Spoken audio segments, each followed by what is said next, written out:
بسم اللہ الرحمن الرحیم۔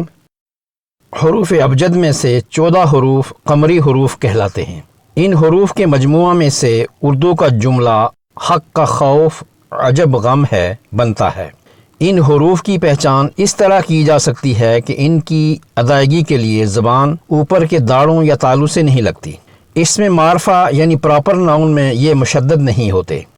قمری حروف سے پہلے اگر الف اور لام آئیں تو دونوں کو پڑھا جائے گا، اور اگر ان سے بھی پہلے کوئی اور حرف ہو تو اس حرف کو لام ساکن سے ملائیں گے اور خالی الف درمیان والا گر جائے گا۔ جیسے الارائک میں الف کو زبر والی حمزہ بنا کر لام مجزوم سے ملا کر الارائک پڑھیں گے، اور اسی الف اور لام سے پہلے اعلیٰ کا لفظ بھی آئے تو درمیان والا الف حذف ہو جائے گا اور تلفظ کریں گے علی الارائک۔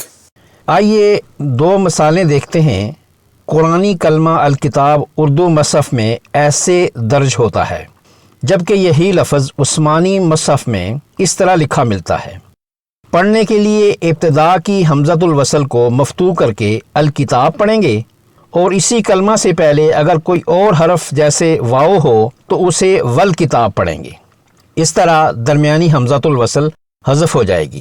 اسی نہج پر کلمہ الابرار بھی پڑھا جائے گا کہ پہلے حرف یعنی حمزۃ الوصل کو زبر دے کر الابرار پڑھیں گے، اور اس سے پہلے کسی اور حرف یا کلمہ آنے کی حالت میں یہی حمزۃ الوصل حذف ہو جائے گی یعنی ختم ہو جائے گی، اور کلمہ کتاب الابرار پڑھیں گے۔